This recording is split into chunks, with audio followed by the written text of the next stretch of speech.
नमस्कार साथियों, मेरा नाम विनायक त्रिपाठी है और हमारे चैनल का नाम है स्मार्ट प्ले विद मी।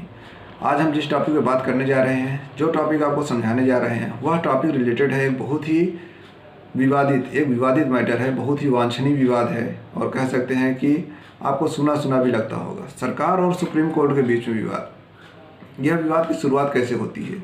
हमारे यहाँ जो कानून बनते हैं वो संसद से कानून बनते हैं और जैसे ही संसद से कानून बन के पब्लिक में आते हैं या फिर लोगों के इफेक्ट में आते हैं, लोगों पर उस पर प्रभाव पड़ता है, तो वहीं पर कुछ लोग को अगर लगता है कि कानून उनके खिलाफ है या फिर कानून उनके वांछित जो उनकी इच्छाएं हैं उसके पूर्ति नहीं कर रहा है, तो वो लोग सुप्रीम कोर्ट में जाके इसका अपील करते हैं। अब सुप्रीम कोर्ट में जाके क्यों अपील करते हैं? क्योंकि सुप्रीम कोर्ट ही हमारे संविधान का संरक्षक एवं अभिभावक है। तो वहाँ पर लोग जाके कहते हैं कि कानून की व्याख्या किया जाए। सुप्रीम कोर्ट कानून की व्याख्या करता है, कानून की जांच करता है। सुप्रीम कोर्ट ने 1973 में एक ऐसा स्टेटमेंट पारित किया, संविधान का जो मूलभूत ढांचा था, बेसिक स्ट्रक्चर ऑफ कॉन्स्टिट्यूशन, उसको पारित किया और ये बताने की कोशिश की कि जो भी देश में संसद सर्वोच्च हो, संविधान सर्वोच्च हो, चाहे जो भी हो, हालांकि हमारे देश में संसद सर्वोच्च नहीं है, हमारे देश में संविधान सर्वोच्च है। बहुत सारे लोगों को ये मालूम नहीं रहता कि संसद सर्वोच्च है या संविधान सर्वोच्च है, क्योंकि कानून तो संसद में बनते हैं तो लोगों को लगता है कि संसद सर्वोच्च है, लेकिन संसद सर्वोच्च नहीं है, यहाँ पर संविधान सर्वोच्च है। तो संविधान सर्वोच्च है, संविधान के हिसाब से ही संसद चलती है। फिर से अपनी बात पे लौटते हैं वापस, जहाँ पर सुप्रीम कोर्ट जो कानून बनते हैं संसद में उनकी व्याख्या करता है, उनके लीगल जो इफेक्ट होता है या फिर जो लीगल साइड होती है उसकी जांच करता है। अगर कानून खराब पाए जाते हैं या फिर उनमें कोई दोष होता है तो सुप्रीम कोर्ट उतने पार्ट को अलग कर देता है, क्योंकि हमारे संविधान में मूल अधिकार भाग 3 में लिखे गए हैं और वहाँ पर यह कहा गया है कि जो इनसे कानून आच्छादित होंगे या फिर जो इनको कानून रोकेंगे वो कानून उस हद तक हट जाएंगे। तो इसलिए लोग कानून को लेकर सुप्रीम कोर्ट में जाते हैं और सुप्रीम कोर्ट उसको हटा देता है। यही बात चलती रहती है। सुप्रीम कोर्ट और सरकार के बीच में विवाद पुराना चलता रहता है। यही सब चल रहा था। पूरे देश में जुडिशरी पर बहुत ज़्यादा दबाव है, लोगों को न्याय मिलना चाहिए, न्याय मिलना चाहिए, लोगों के जीवन का अधिकार भी है और हमारे संविधान में भी लिखा हुआ है कि लोगों को न्याय मिलना चाहिए। लेकिन होता क्या है, जैसे ही लोग न्यायालय जाते हैं, आज की डेट में अगर आप देखेंगे तो जो लोअर कोर्ट्स हैं उनमें लगभग 4 करोड़ केसेस पेंडिंग हैं। इन केसेस पेंडिंग होने की वजह से कितने लोग जेल में हैं, कितने लोगों को बेल हो चुकी है, कितने लोगों को अपने न्याय नहीं मिल रहा है या फिर जो भी हो रहा है। तो अगर लोगों को न्याय नहीं मिल रहा है, किसी को जमानत नहीं मिल रही है, हो सकता है वो बेगुनाह है फिर भी वो सज़ा काट रहा है, तो कई बार लोगों में इसकी वजह से भी जो वायलेंस की भावना होती है वो वायलेंस की भावना लोगों के अंदर आ जाती है। तो कई बार बेगुनाह लोग भी जाके क्रिमिनल बन जाते हैं। तो क्रिमिनल को बनाने में कहीं हद तक हमारी कोर्ट्स का भी योगदान है। तो यहाँ पर जब विवाद आता है तो सरकार टाल देती है सुप्रीम कोर्ट पर और सुप्रीम कोर्ट टाल देता है सरकार पर।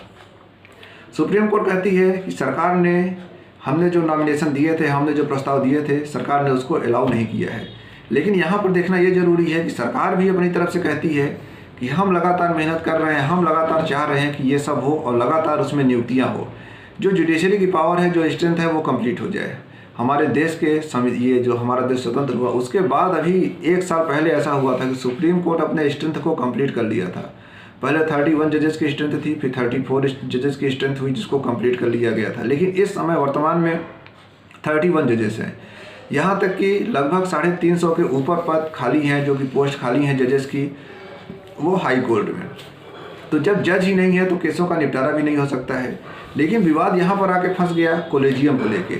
कॉलेजियम जिसका शाब्दिक अर्थ होता है लोगों का एक समूह। यहाँ पर ये भावना होती है जो लोग होते हैं वो सामान्यतः एक ही योग्यता के होते हैं या फिर उनकी जो एलिजिबिलिटी होती है वो एक ही होती है।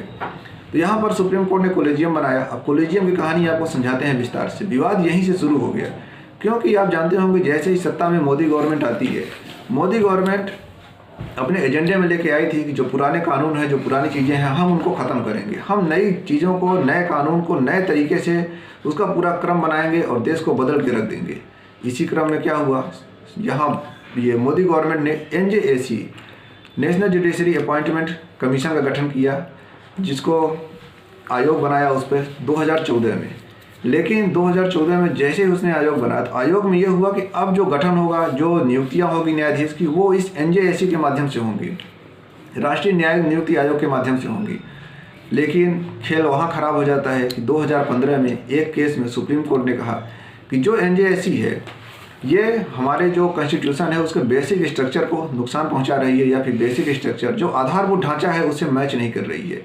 यहाँ हम आपको एक और इम्पॉर्टेंट बात ये भी बता दें, जो बेसिक स्ट्रक्चर है उसमें ऐसा कुछ नहीं लिखा हुआ कौन कौन सी बातें बेसिक स्ट्रक्चर में है, या फिर कोई बेसिक स्ट्रक्चर का मैग्ना कार्टा आया होगा, अगर इतनी इतनी बातें होंगी तो वो बेसिक स्ट्रक्चर में होंगी। ऐसा कुछ नहीं है। समय समय पर सुप्रीम कोर्ट के पास विवाद आते हैं। सुप्रीम कोर्ट उन चीज़ों को या फिर उन बातों को, उन कानूनों को बेसिक स्ट्रक्चर में रखती है।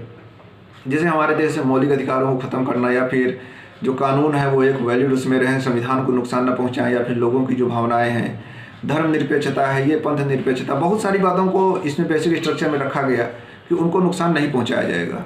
तो ये बेसिक स्ट्रक्चर की मूल भावना थी।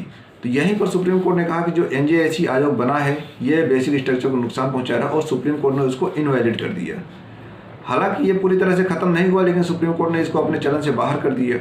अब सुप्रीम कोर्ट ने अपने दलील में क्या कहा कि जो NJSC बनने वाला था उसमें यह था कि जो सुप्रीम कोर्ट के चीफ जज थे उनको तो बनाया जाए, वहाँ पर वो एक्स ऑफिशियो थे, उसके चेयरमैन थे। लेकिन इसके आगे की बात में क्या हुआ कि वहाँ पर कुछ ऐसी नियुक्तियाँ थी जिसमें डाउट क्रिएट हो गया। डाउट ये हुआ कि उसमें पहली बात तो जो हमारे देश में शक्तियों का पृथक्करण है, विधायिका, कार्यपालिका और न्यायपालिका के बीच में, इसका उल्लंघन होने की स्थिति आ गई थी। तो इसमें सुप्रीम कोर्ट ने कहा कि ये उल्लंघन हो रहा है, क्योंकि कार्यपालिका जो है वो इसमें इंटरफेयर करने की कोशिश कर रही है। विधायिका और कार्यपालिका मिलकर जुडिशरी के काम में इंटरफेयर कर रहे हैं, और इसी इंटरफेयर के बीच में उसने इसको इनवैलिड किया। कहने का मतलब ये हुआ कि इसमें विधि मंत्री को, जो विधि एवं न्याय मंत्री थे हमारे, उनको भी इसमें जोड़ा जाना था। इसके अलावा 2 व्यक्ति ऐसे थे जो विधि वेत्ता थे, मतलब कि जिनको बाहर से ले आके उसमें इंक्लूड किया जाता। जिस तरीके से आप देखते होंगे कि और भी संस्थाएं हैं जिसमें कि बाहर से लोग, जैसे नीति आयोग में पदेना उसमें रखते हैं लोग, कि नीति आयोग में भी लोगों को रखा जाता है कि परमानेंट मेंबर के रूप में रहते हैं। तो इसमें भी यह प्रावधान था। तो ये भी था कि जो 2 लोग चुने जाएंगे उनके लिए एक कमेटी बनेगी, वो कमेटी इन 2 लोगों का चुनाव करेगी। तो ये कुछ ऐसे पॉइंट आ गए थे जो कि कन्फ्यूजिंग पॉइंट हो गए, जिसमें लोगों को डाउट हो गया। इसी बात को लेकर सुप्रीम कोर्ट ने कहा कि जो कार्यपालिका है, न्यायपालिका कामों में हस्तक्षेप करेगी और टाइम से या फिर वो अपने हिसाब से कुछ भी उसमें जो पारदर्शिता की कमी आने लगी। हालांकि सुप्रीम कोर्ट ने खुद ये माना है कि कॉलेजियम में भी पारदर्शिता नहीं है, कॉलेजियम में भी दिक्कत है, कॉलेजियम भी अपने स्तर पर उतना बन नहीं पा रही है। तो सुप्रीम कोर्ट ने कॉलेजियम को भी नकारा है। इसीलिए अभी DY जो चंद्रचूड़ है उन्होंने कॉलेजियम पर एक पिटीशन को एक्सेप्ट किया है, और ये कहा है कि हम कॉलेजियम पर फिर से विचार करेंगे और फिर से देखेंगे कॉलेजियम में क्या होने वाला है। साथियों, कॉलेजियम को लेकर विवाद स्टार्ट है। जल्द ही सुप्रीम कोर्ट का जो डिसीजन होगा उसको हम देखेंगे कि सुप्रीम कोर्ट इस पर क्या डिसीजन लेती है, कॉलेजियम लोग क्या विवाद क्रिएट करती है, कॉलेजियम बना रहेगा। अब कॉलेजियम क्या होता है? कॉलेजियम में जजों की एक समिति है जिसमें 4 जज, वरिष्ठतम जज और एक मुख्य न्यायाधीश होते हैं, जो कि सिफारिश करते हैं राष्ट्रपति के पास, और वहाँ से जजों की नियुक्ति होती है। ये कॉलेजियम है। तो साथियों, जल्द ही मिलेंगे कॉलेजियम पर। जैसे ही कोई निर्णय आता है तब हम फिर से नया वीडियो बनाएंगे और आपको कॉलेजियम के बारे में अच्छी तरह समझाएंगे, कॉलेजियम में क्या लाभ थे, क्या हानि थे। बाकी हम विवाद आपको बता चुके हैं। जस्ट मिलते हैं नेक्स्ट वीडियो में। चैनल को सब्सक्राइब करके रखें। जल्द ही मिलेंगे, तब तक बेल आइकन को प्रेस करके रखें। धन्यवाद। जय हिंद। नमस्कार।